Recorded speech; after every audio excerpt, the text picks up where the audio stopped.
행사를 마련하신 남정국군의 막내 누이 남인복님, 이제 형으로 또 많이 또 착각을 하시는데요. 형이나 다름없는 누이십니다. 인사 말씀이 있겠습니다. 중앙일보 비롯한 조일간지 편집데스크 국장임원 지내셨고 지금 문학뉴스 편집인으로 계십니다. 박수로 맞이해 주십시오. 안녕하세요. 저는 사실 오늘 이 자리에 실질적으로 여러분들을 초대한 남정국의 넷째 누나 남인국이라고 합니다. 감사합니다. 그리고 오늘 이렇게 날씨도 비가 오고 아주 오락가락하는데 귀한 발걸음을 해서 와주신 모든 분께 진심으로 감사의 말씀을 드립니다. 조금 전에 메모리라는 노래를 들으시면서 생각하셨듯이 사실 저희들은 이제 과거에 어떤 겪었던 상실에 대한 슬픔이나 지나간 세월에 대한 기억을 가지고 살고 있죠. 근데 이제 저희들은 사실 과거 남정국을 알았던 사람들에게는 이제 시간이 너무 오래 흘러서 그에 대한 기억이 가물가물해지고 있습니다. 그런데 전혀 몰랐던 여러분들을 오늘 새삼스럽게 이런 자리를 만들어서 존재하지도 않는 대상에 대해서 또 어떤 기억을 가지라고 말씀드리는 게 괜찮은지 사실 걱정스럽기도 합니다. 그렇지만 사람이 살다 보면 여러 가지 일을 겪게 되고 또 그런 일 중에서 어떤 것은 잊어버리고 어떤 것은 기억하기도 하죠. 그래서 오늘 이 자리가 그냥 그런 많은 일들 중에 하나일 것이며 여러분들이 나중에 뭐 잊어버릴 수도 있고 간혹 뒤에 시간이 흐른 다음에 기억하실 때 그냥 환하고 밝은 그런 느낌만 떠올리시기를 바라면서 그냥 간략하게 인사 말씀드립니다.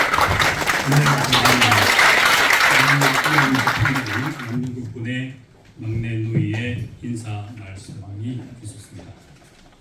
다음은 오늘 행사의 메인이 많이 기다리셨죠. 북토크 순서입니다. 어떤 신앙이네요. 자, 세 분 박수로 맞이해 주십시오.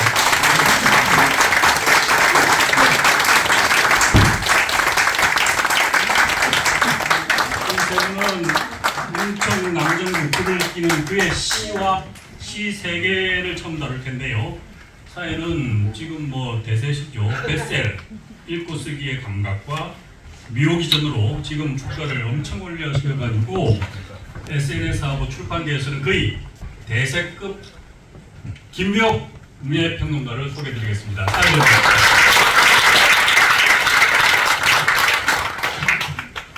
고교 시절에 남정국군의 그 문의자 또 시집의 추천사 써주신 노혜경 시인 자리하셨습니다.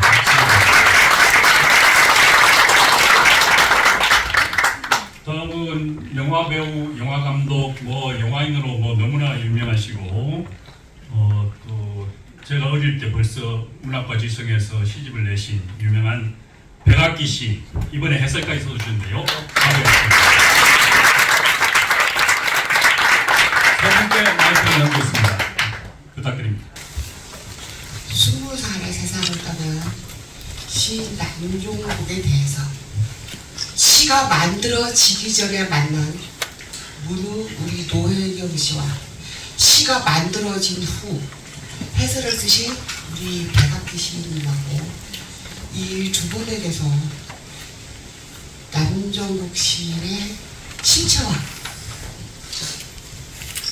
질풍노도의 시기였던 청소년기와 그리고 극적으로 시의 전환을 일으킨 청년기 1년도 안 되는 그 청년기 이야기를 한번 오늘 나눠보고자 합니다.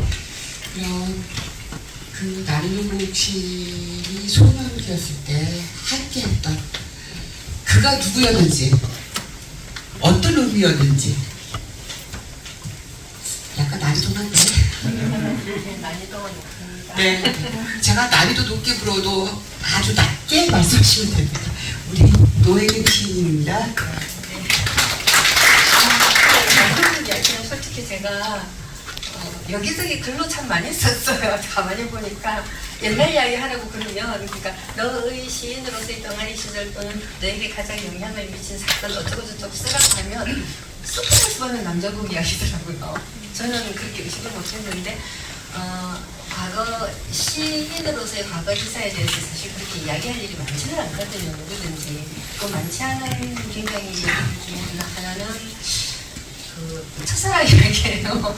시인이 첫사랑하고 그 설레임으로 살고 싶다. 이런 책이 있는데 쓰라고 하는데 내가 안 쓴다 그랬더니 그 책을 편집을 한 사람이 지금 이름을 까먹었는데 야 나 들은 바가 있으니까 빨리 쓰라고 그러는 거예요. 그래가지고 쓰다가 보니까 정말 제가 얼마 전에 그 원고가 저한테 없어가지고 헌책방을 뒤져서 책을 사서 다시 읽어보니까 이거는 공개하면 안 되겠다. 제발 어딘가에서 좀 사라지고 절판되어라라고 이제 기도를 좀 고사를 좀 해야 되겠다는 생각이 들지만 어쨌든 그런 이야기 하나 썼고 그 다음에 이거는 진짜 유명한 이야기인데 제가 어떻게 해서 김수영 연구자가 되었는가 하는 이야기예요. 그 김수영 시집을 남정국한테서 선물을 받았었거든요. 근데 그 선물 받는 경위가 좀 그것도 좀 끔찍해요. 그래서 그 아주 강렬한 경험을 통해 가지고 그 시집이 제게로 왔기 때문에 저는 굉장히 오랫동안 한 2, 3년 정도를 김수영과 남정국을 섞어서 생각했어요.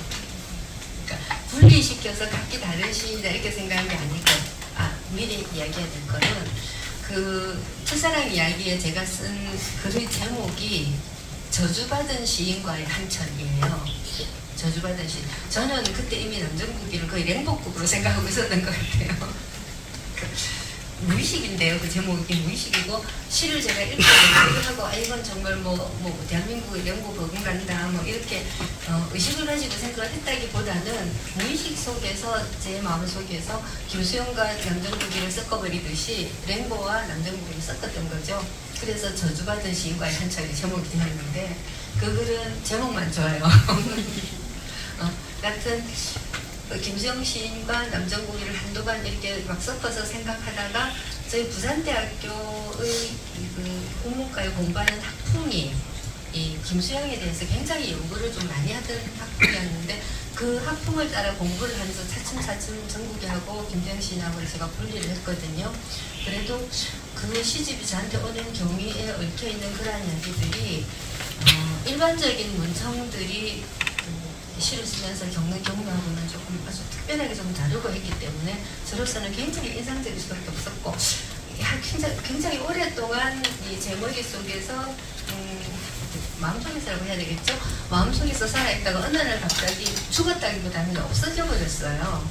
없어져 버렸는데 이번에 다시 나타나는 바람에 제가 진짜 굉장히 좀 약간의 이 과거를 다시 복기를 하고 다시 재구축을 해야 되는 오는 혼란도 좀 있었고 그리고 제가 알고 있는 남정국과 우리 그 김강석 군이 알고 있는 남정국과 또 기타 등등 또 주워 듣는 얘기 속에서 등장하는 남정국이 어쩌면 그렇게 사람이 다른지 얘는 도대체 그 몇 인분의 인간이냐 좀 그런 생각을 하면서 한동안 좀 힘들었거든요. 네, 지금 30분 동안 다 얘기할 수 있으니까 그만할게요. 잠깐 그 말씀하신 중에 선생님 아까 첫사랑 설레임으로 살고 싶다 거기에 쓴 내용이 우리 그 남정국 시인에 관한 이야기인가요? 저도 지금 오늘 그 새로운 기억을 하나 떠올렸는데 그 당시 어떤 후배가 시인들의 첫사랑만을 이렇게 수필로 모아서 낸 책이 있었어요. 조금 전에 아까 문학뉴스 대표님하고 그 얘기했는데 저도 거기에 그 글을 썼는데 우리 도 선생님도 그 글을 같이 쓴 공동 저자였네요. 오늘 말씀드리니까. 오늘 지금 말씀하신 게 구치하를 제가 요구를 했는데 두림실 약간 추사를 하면서 여고 시절에 부산에 있는 부산고등학교 남학생, 부산 시내에 있는 남녀들이 모여서 어떤 그 문예지, 동인지를 만들기 위해서 만났는데 그 만나게 된 계기가 같은 학교가 아니고 같은 지역의 남녀 고등학교 학생들이 모여서 그렇게 만나신 거죠. 네. 안 그래도 그 부산에 사이펀이라고 하는 부산을 거점으로 발행하고 있는 시문학 잡지가 있어요. 제가 그 발행인한테 시집을 한번 보냈더니 이 시집 안에서 몇 개를 뽑아가지고 특집으로 싣고 싶다 그러면서 남정국한테 대한 리뷰를 써달래요. 근데 제가 그거를 쓰기 위해 가지고 이때 당시에 부산의 고등학교 문단의 분위기를 지금 아주 맹렬히 추적 중인데 그렇게 잘 너무 오래전이 되놓으니까 그렇게 잘 나오지는 않지만 우리 그 고등학교 뺑뺑이 1회거든요. 우리 뺑뺑이 1회들은 자기 학교 안에서 문예반이라고 하면 옛날 뭐 이렇게 소위 그 시험 쳐서 들어가던 학교 안에 문예반이다라는 거하고 좀 분위기가 좀 달라가지고 학교 안에서 안 놀고 나가서 놀려고 했었어요. 그래가지고 그 지역마다 각 학교의 남녀 학생들이 모여가지고 동인지 내는 부흥이 일어났거든요. 동인회를 결성해서 동인지까지 못 내는 애들도 있었고 왜냐면 동인지 내는데 돈 들었거든요. 그래서 인쇄까지는 못하고 자기들끼리 모여서 동인회를 결성한 경우도 몇 개나 있었고 동인지를 내는 데까지 가는 것도 저희들 이 애들이 상동인회였는데 상 말고도 원시림이라고 하는 제목을 가지고 있는 이 동래고 뭐 저기 대동고 부산 남고 성무여고 아니고 모르겠다. 하여튼 그렇게 모여가지고 그쪽 팀은 정말 막강이에요. 뭐라 그러냐 그 백일장 같은 거 있잖아요. 우리 그 개천예술제 백일장 이런 거 포함해갖고 백일장 이런 거 돌아다니는 애들이 많았는데 그런 데서 막 자원하고 막 세상하고 이런 애들 모여갖고 낸 동인지고요. 이 상동인에는 제가 처음에 같이 했었던 이 상동인에는 그냥 부산고등학교 문예반 애들이 이 학생들을 좀 접촉을 해가지고 얘기를 했는데 제가 여기 끼게 된 이유는 저 시를 잘해서가 아니고 교지 편집면을 하는데 교지 그때 우리 활판 시대인데 책을 막 만들고 보니까 100면이 몇 개 나오는 거예요. 조면인지 세면인지. 이렇게 되면 책 만드는 게 너무 큰 지장이 있으니까 그림을 그려낼 수도 있고 이거 어떡하나 하다가 제 친구하고 저하고 둘이가 수필을 한 편씩 썼어요. 앉아가지고. 그러니까 조판하면서 글 쓴 거죠. 그래가지고 됐는데 그 친구하고 저하고 둘 다 상동인회 같이 했어요. 나중에. 이 책이 부산시내 풀리고 나니까 갑자기 제가 막 유명해지는 거예요. 평소에 치던 사람도 아닌데 갑자기 막 유명해져가지고 제 초등학교 동창인 어떤 남자애가 상동인의 멤버였는데 저한테 연락을 해갖고 같이 하자고 하는데 굉장히 호기심이 나더라고요. 시선은 모임이라고 이래가지고 갔었죠. 그래가지고 시작을 했는데 이게 우리 그때 부산의 문학회 그러니까 58년 개띠들의 부산 시내의 그때 하나의 풍토이고 문화였어요.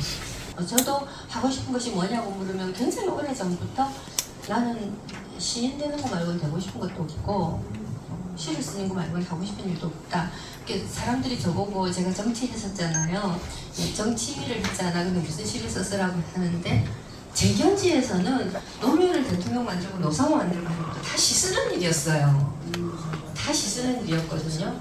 그리고 저는 이런 기질이 우리가 함께 만들어온 어떤 시간들 속에도 약간 있었다는 생각이 들어요. 삶과 시와 실천과 이런 것들이 어느 정도는 일치해야 된다는 생각. 그리고 가장 중요한 저희 시론이 시 속에는 내가 만들어가고자 하는 어떤 주인공이 있어야 된다는 건데 그래서 내가 서정적 주인공이라고 부르거든요. 근데 정국이도 그런 관점을 갖고 있었던 것 같아요. 나는 현실 속에서 내가 어떤 사람이 굳이 관계없이 나의 문학 속에서 내가 나의 주인공을 만들어야 되겠다. 이런 관점을 좀 갖고 있었다는 생각이 좀 들어요. 실은 이 27편의 시집이 나왔잖아요. 근데 제 댓글에 여의도 고등학교 교지에 수록된 남정국이 고2 때 쓴 시 안이라는 시가 수록돼서 올라왔어요. 그러니까 28편이 됐어야 되는데 27편이 되고 그 한 편을 발굴하신 거예요, 저분이. 그래서 제가 궁금했어요. 그래서 제가 오늘 오실 거냐고 여쭤봤더니 오신다고 그러셔갖고 좋아했는데 이분 말씀이 거기에 뭐라고 적히셨냐면 부산에서 한 남학생이 전학을 온 거예요. 그래서 학교 공모 교지에 내는 시에 공모에 낸 거예요. 냈는데 시가 너무 괜찮아서 문예반장이셨던 이능표 시인님께서 찾아갔대요. 찾아가서 문예반에 들어오라고. 그랬더니 단칼에 자르더래요. 왜? 변화가 있었던 거예요. 그죠? 부산에서 부산고등학교 2학년 초까지 다녔나요? 1학년 마치고 1학년 마치고 그리고 여의도 고등학교로 전학을 왔는데 거기서부터는 마치 조개가 입을 확 다물고 말을 안 하듯이 자기의 어떤 그 결심 같은 게 있었던 것 같아요. 그래서 그때부터 공부를 했는지 공부를 해야겠다고 하는 글이 메모에 있더라고요. 그리고 고대를 갔는데 제가 알기로 그분은 랭보처럼 사실은 자유스럽고 충동적이어야 맞아요. 그런데 미래에 대해서 뭘 이제 청년기 접어들면서 그러니까 질풍노도의 사춘기를 지나면서 청년기로 접어들기 위한 공부를 했던 것 같아요. 그리고 고대 철학과를 가시면서 철학과를 희망을 했어요. 그쵸, 희망을 했죠. 근데 인문학 학부였을 거예요. 거기서 하셨다가 그래서 제가 안이란 시를 다시 읽어봤어요. 몇 번 읽었어요. 그 고2 때 쓴 시를 여기에 없는 그 시를 여기 강북 문화대 최대랑 선생님 예 이쪽으로 나와보셔요. 예. 전국적으로 해외로 나가서 낭송하시는 분이세요. 예. 시인이시기도 하고요. 이분에게 제가 안이라는 시를 낭송해달라고 부탁을 드렸어요. 이 시는 1976년 고등학교 2학년 때 남정국 시인이 쓰신 시라고 합니다. 제목은 눈. 남정국. 지난밤에는 길바닥에 들어놓은 어둠의 어깨를 짚고 모처럼 그대 눈과 나의 눈이 만나서 속살거리며 이야기를 하였네. 한평생을 어떻게 살아왔길래 당신의 눈은 이처럼 깊어서 아득한 한숨만이 맺혀있냐는 그대 조용한 말씀에 나는 그냥 부끄러워 아무 말도 할 수가 없었고 아는가 그대 서늘한 그늘 속 말하지 않음으로 더욱 뚜렷한 빛나는 그대 영혼의 모습 아래 신자처럼 고개 숙이고 하염없이 빛이 나고만 싶었던 것을 그러나 그대 눈은 마침내 모든 것을 말하고 또한 모든 것을 가르치고 그리하여 가을같이 정결한 모습으로 아직은 어둡지만 정직한 하늘을 엄숙한 그 하늘을 손짓하며 저마치 돌아눕고 말한대.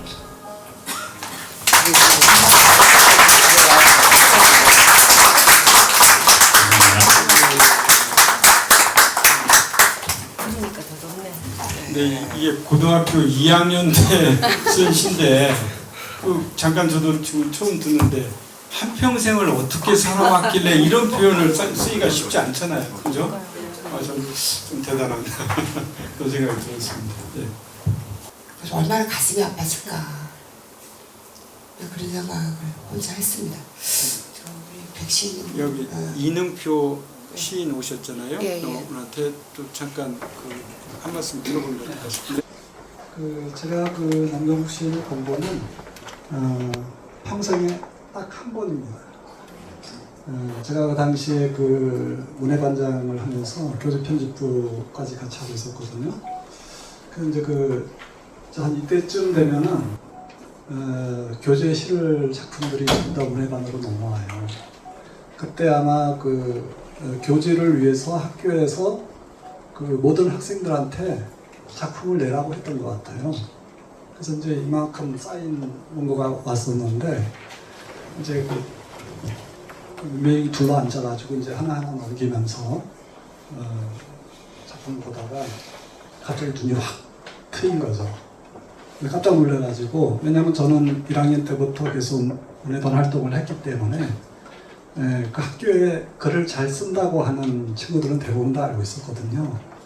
근데 어떻게 이런 친구가 이렇게 숨어 있었을까 하는 생각이 들어가지고 너무 놀랐던 거지. 바로 찾아갔어요.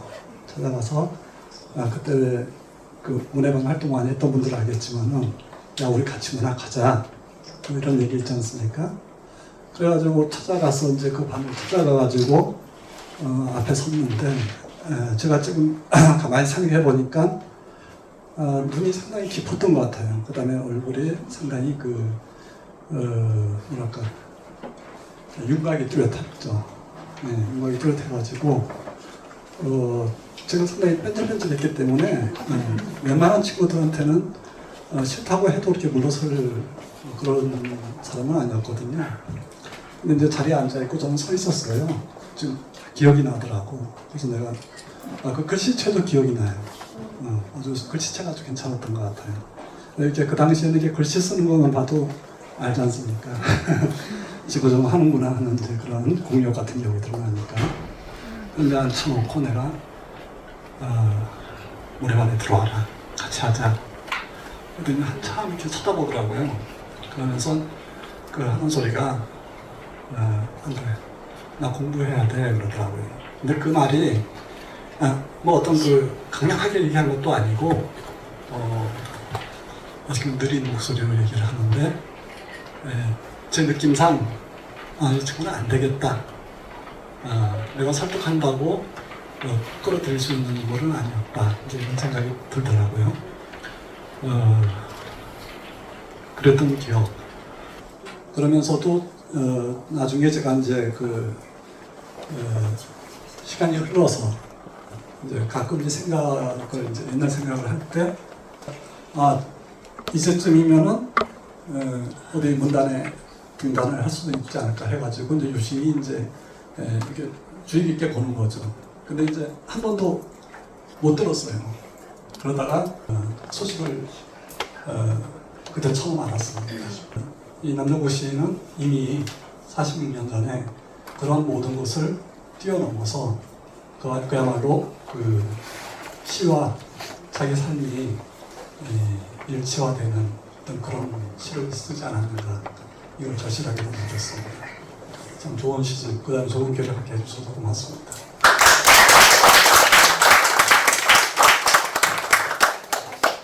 군의 문예반 후배이기도 하고 재능문화재단 사무국장도 역임하시고 재능학원 사무처장도 역임하신 박주연 시 낭송가의 낭독을 듣기 전에 아까 처음 말씀드린 우리 임진모 평론가 그리고 여의도 고등학교에서 남정국 군이랑 같은 반을 하신 임진모 평론가의 과거 남정국 군하고 만났던 얘기 짧게 듣고 보내드리도록 하겠습니다.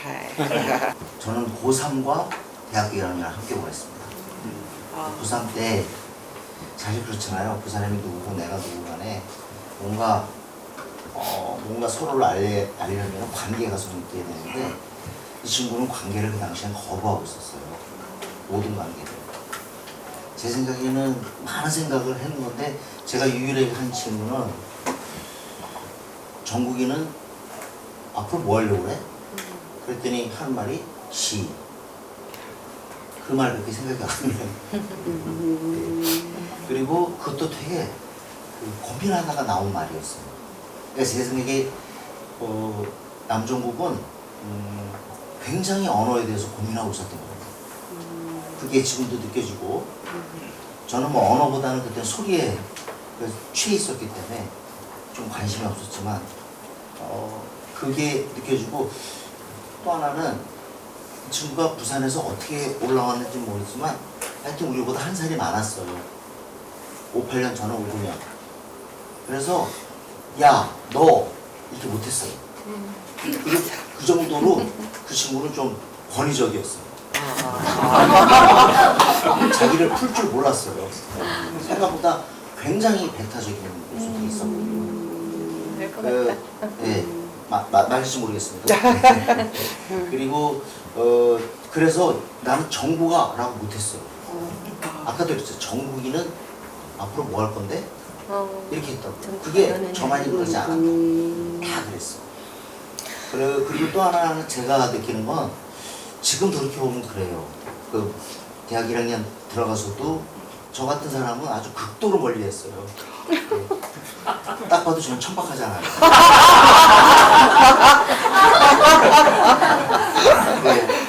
그때 대학 때 이제 여러 얘기들 하면서 느낀 게 걔는 속도에 대한 고민을 하고 있었던 거예요. 그러니까 뭐냐면 머릿속은 완전 과속이에요. 근데 행동이나 모든 자기 몸짓, 그다음에 대인관계, 관계를 거부하는 사람이니까 저속이잖아요.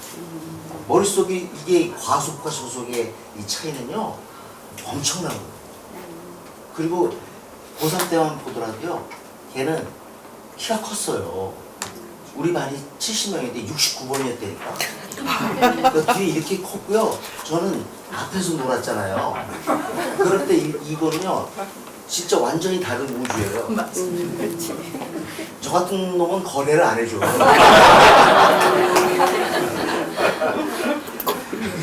그래서 그 속에서 그 우주에 빠져가지고 언어를 많이 고민하고 그때 그랬던 것만 기억이 납니다.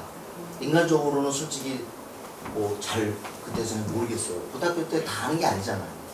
뭐 그 부류에서만 저기 하는 거. 지금 요번에 시 다 읽고 왔는데 좋은 시예요.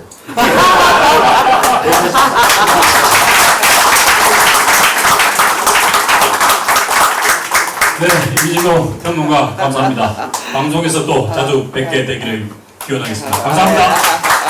다음은 박주연 씨 낭송가가 낭독을 하겠습니다. 낭송과 낭독의 차이는 보고 읽는 것의 차이입니다. 이 기억력에 문제가 있어서 시집을 들고 직접 낭독을 하겠습니다. 시 낭독가가 되겠습니다. 소중한 여러분과 함께 담담하게 한번 읽어보고자 합니다. 같이 감상하는 시간을 한번 가졌으면 좋겠습니다.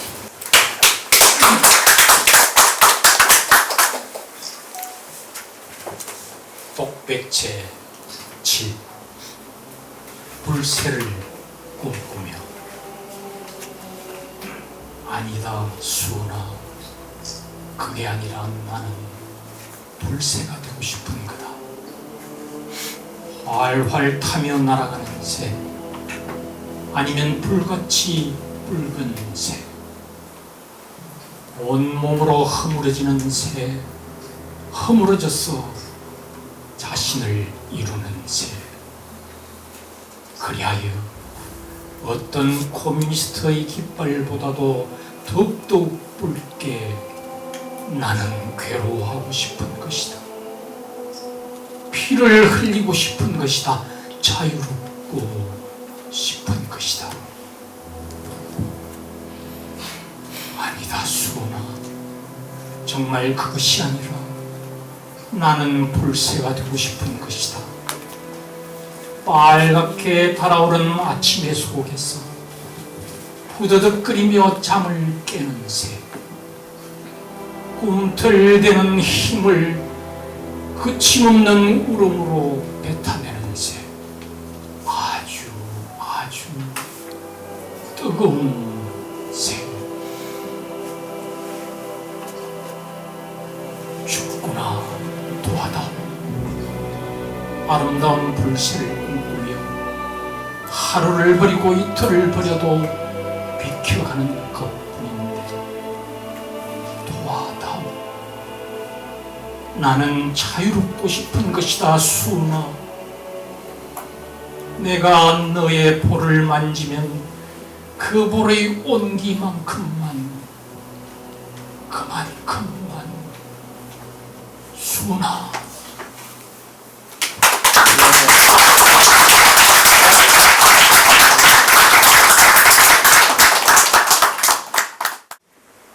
이 시를 우리 금방 박주연 선생이 읽는 걸 제가 가만히 들어보니까 약간 이건 60년대 신동엽 선생 풍의 시가 조금 담겨 있는 것 같은 그런 느낌이 들어요. 네, 뭐 그런 부분도 좀 있었지만 제가 오늘 아까 페북에 써놓고 왔는데 이거 그 윤동주 십자가의 오마주이기도 해요. 사실 이 십자가는 전국의 아버지하고 둘이가 처음으로 외웠던 시 같아요. 이게 좀 사실 저는 좀 제가 기질상 좀 문제가 있어가지고 누군가하고 연애를 하려다가도 상대방이 나보다 좀 똑똑한 점이 보이잖아요. 그러면 그걸 이겨야 돼요. 그래가지고 전쟁 같은 사랑이라고. 이거 굉장히 창피한 이야기인데 이겨야 되니까 그 무슨 더맨더머도 아닌데 전국가 시를 잘 외우고 시를 많이 알고 좋아하고 막 이러니까 내가 쟤보다 시를 많이 알아야 되겠어 이런 마음이 막 생기는 거예요. 처음부터 그 막 시에 관한 어떤 조예가 굉장히 깊고 해박하고 한데 이 십자가를 낭송을 하더라고요. 줄줄줄줄. 그래서 나도 그거 외울 수 있어요. 그때는 제가 머리가 아주 좋았기 때문에 그 자리에서 외웠죠. 그 독백제 7 못지않게 네, 예. 그 다음 페이지에 있는 독백제 8도 벗들에게 주는 시인데 이 시도 못지않게 아름다운데요. 오늘 그 사회 보시는 우리 김강석 대표님이 비겁하게 시를 쓴다는 강서가 이런 문장이 나와요. 저는 이 비겁하게라는 부사를 두고 여기 많은 아는 남정국 시인과 우리 김강석 대표님을 아는 분들을 김강석 선생을 이렇게 비겁하게라고 이렇게 표현을 했다고 그러는데 그건 잘못된 거고요. 그 우아래 문장을 다 들여다보면 그 당시 우리 사회 보시는 우리 김강석 대표님도 굉장히 시를 열심히 치열하게 쓰고 계신 것 같은데 그 바로 윗문장을 보면 밤을 들어 올릴 수 없어서 비겁하게 시를 쓴다는 강서가 이렇게 나오거든요.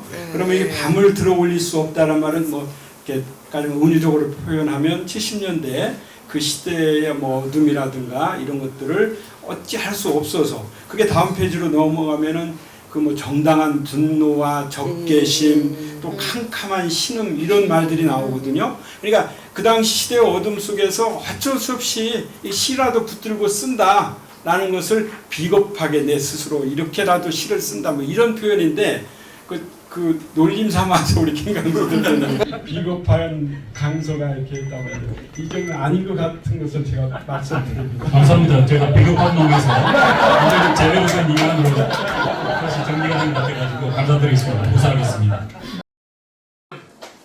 예, 제가 소개해드릴 분은 저도 이번에 알았어요. 고등학교 때 전국이랑 같은 반을 했대요. 예, 부산고. 그동안 숨기고 있다가 이번에야 이제 시집을 내니까 이제 실도를 했는데 지금 20여 개 명문 전국 고등학교 합창단을 연합을 시켜서 전국 고교 연합 합창단의 이사장을 창립자 겸 이사장을 맡고 계시는 안희동 바리톤을 모시고 가곡 비가를 듣도록 하겠습니다. 네. 박수 부탁드립니다.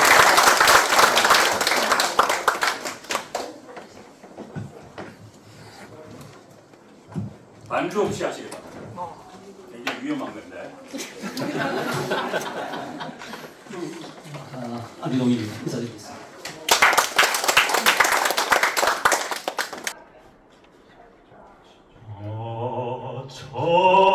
찬란한 저 태양이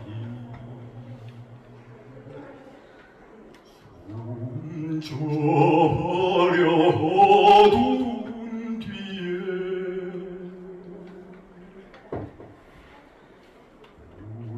울타는 황긴 노음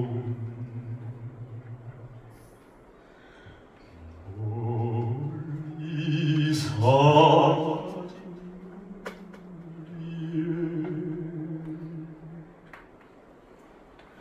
내 젊은 내 노래는 찾을 길 없는데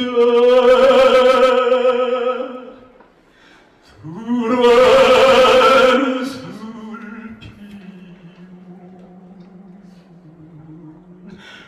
벌레 소리 뿐이여라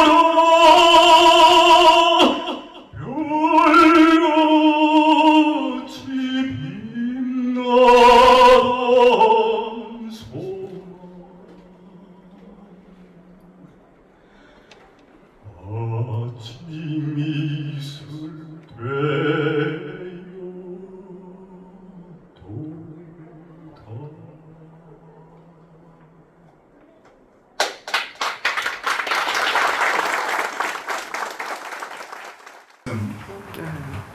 유미아 씨 모시겠습니다. 네.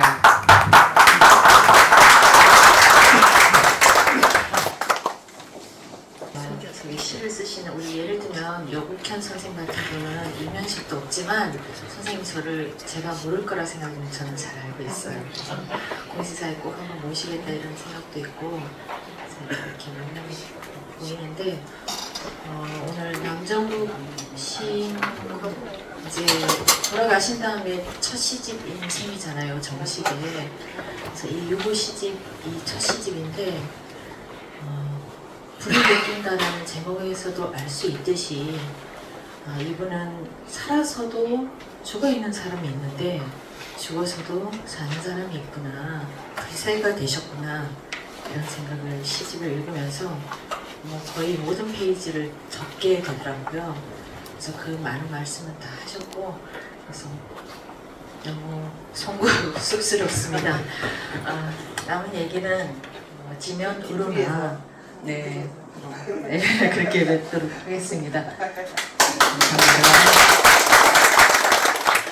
아까 그 예의도고등학교 그 우리 이능구 시인으로 말씀하셨는데 정작 부산고 때 얘기를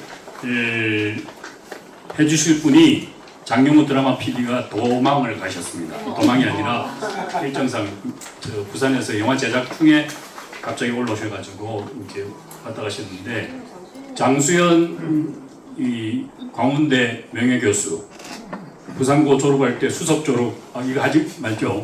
어쨌든 장수연 교수님을 모시겠습니다. 짧은 너무 대기하지 마시고 이렇게 부탁드리겠습니다. 너무나 사랑했던 후배였고 제가 그 친구에 대해서 잘 알지는 못해요. 그냥 너무 좋아했던 너무 참 좋은 친구라는 생각밖에 남지 않을 정도로 괜찮은 친구여서 뭐 그런 기억만으로 저는 계속 가지고 있었는데 알고 보니 제가 몰랐던 여러 가지 사연들도 있었던 것 같고 그리고 거짓말 관련해서는 제가 한 가지 증언을 좀 할 수 있는 게 그 안상우라는 선배님께서 거짓말에 대가셨어요. 그분 하숙방에서 많은 일들이 벌어졌거든요. 그분이 시를 굉장히 잘 쓰셔서 그 시화전 때 그 시를 보고 시라는 게 이렇게 사람을 칼로 찌르듯이 이렇게 할 수도 있는 거구나라는 생각을 할 정도였는데 그분 사실 어머니도 돌아가셨고 그 아마 백혈병이었던지 나중에 알고 보니까 두 분 다 생존해 계셨어요. 너무나 천연덕스럽게 그 자신의 그 불우한 여러 가지 과정에 대해서 저희들한테 또 후배들 데리고 완전히 농락당한 셈이었는데 너무나 소설도 그렇게 아름다운 소설이었을 정도로 그렇게 얘기를 잘 풀어나갔었어요. 그래서 아마 정국이가 가장 많은 영향을 받았던 선배이고 그런 어떤 그 당시에 부산고등학교 문예반의 그 어떤 분위기가 그렇게 전해져서 우리 또 모 시인에게까지 그 여파가 좀 미쳤던 게 아닐까 그런 생각을 합니다. 그런 점으로 정리를 하겠습니다. 감사합니다. 장수현 선배가 버리는 이 우리 치팅이나 스팅 그때 우리 스팅이라고 불렀어요. 스팅이라는 영화가 대히트를 칠 텐데 그걸 벤치마킹하고 특히 고은 시인의 기행 이런 거를 일탈 이런 거를 많이 참 수용을 해가지고 대망나니 짓을 했고 그 상호형 하숙방에서 노영경 시인을 그때 처음 봤지. 그때 처음 봐가지고 오늘 이렇게까지 훌륭하게 잘 자라왔습니다. 사실 저는 제가 저주받은 시인과의 한철이라고 글을 썼다고 했잖아요. 저는 처음부터 얘를 천재라고 생각했어요. 진짜로. 그래서 온갖 거짓말을 하고 온갖 참 이렇게 말하면 정말 미안하지만 정말 온갖 지랄을 다 해도 좀 용서하고 넘어가는 것이 있었다는 생각이 들어요. 그래 너는 진짜 훌륭한 시인이고 내가 장사 시를 쓰게 될지 안 쓰게 될지는 모르지만 너는 진짜 훌륭한 시인이야. 그런 생각을 제가 확실히 어렸을 때부터 했다는 생각이 들어요. 그리고 여러분들이 이 시인을 발견해 주셔서 너무 감사하고요.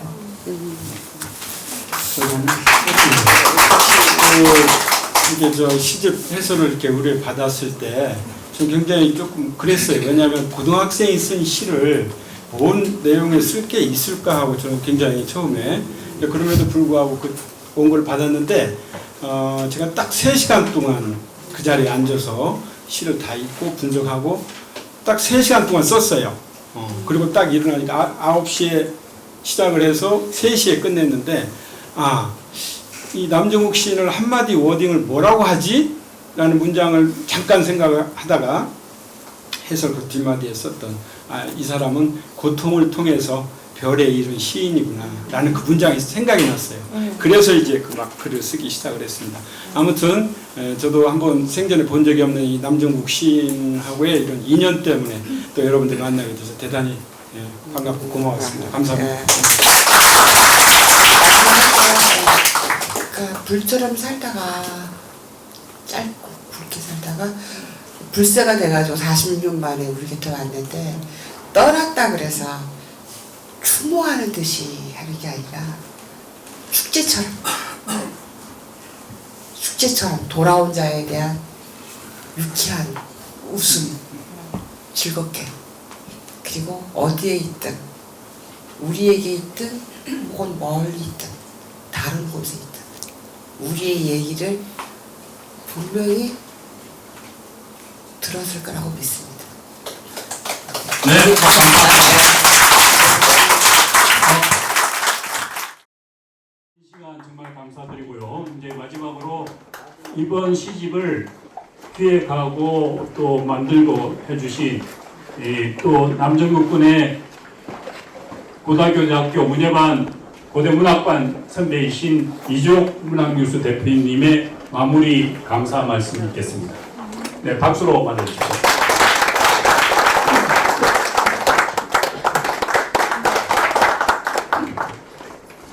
감사합니다. 나이 자랑을 할 거는 아닙니다만 7학년이 되고 보니까 주변에서 이런 충고를 하십니다. 건강 비결이 뭐냐 하면 감사하는 일이다. 그렇게 말씀을 해주시는데 정말 그런 것 같습니다. 그래서 저는 요즘 계속 어디 가서 고맙습니다, 감사합니다 이런 말을 입에 달고 다니는 편입니다. 예를 들면 뭐 집에서 집안 가족들한테도 가능하면 말로 감사합니다 이런 얘기를 하려고 하고 또 뭐 아침 기도, 아침 식사 기도 이런 것도 해볼까 하는 말을 하고 그랬습니다. 오늘 사실 이 행사를 하면서 한 3가지 정도 감사를 드려야 되겠다는 생각을 해봤습니다. 남정국이하고 저는 1978년에 제가 제대를 하고 나왔고 남정국이가 입학을 해가지고 그 교양 과목을 8개월 동안 같이 들었습니다. 그러다 보니까 아마 그 주변에 있는 분들 중에서는 가장 고인하고 가장 가깝게 8개월 동안 지낸 사람이 저가 아닌가 싶습니다. 그래서 그 사람의 그 후배의 시를 가지고 시집을 낼 수 있었다라는 게 첫 번째로 고마운 일입니다.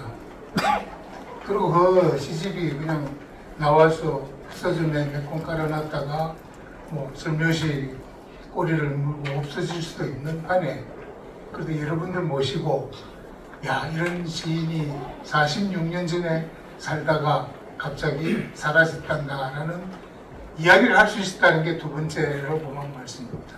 그리고 세 번째는 이 행사를 할 수 있도록 도와주신 분들, 여기 오늘 행사를 위해서도 도와주신 분들 계시고 뭐 이런 분들 계신 것에 대해서 감사를 드릴 수 있어서 오늘 세계 감사는 다 채울 수 있는 거 아닌가 싶습니다. 그래서 여러분들에게 다시 한번 감사를 드리면서 오늘의 감사의 양을 채운 거라고 생각 말씀드리면서 마치겠습니다. 그런 아주 이상한 근데 그 가운데서 사실 좀 동의하는 부분이 있는 게 정국이 시를 읽어보면 굉장히 중요한 테마가 사랑하고 죽음이거든요. 그렇죠. 그러니까 사랑, 무던히도 천절부터 무던히도 사랑을 타령을 해왔다. 여기 이 사랑이 반드시 굉장히 성욕이 불타오르는 청소년이 가지고 있는 어떤 그런 종류의 사랑일까? 저는 읽으면 읽을수록 그건 아닌 것 같아요. 얘가 이야기하는 이 사랑이라고 하는 게 복합적인 거고, 그리고 또 저기 뭐 많은 분은 아시겠지만 얘 생각보다 독실한 기독교 신자였거든요.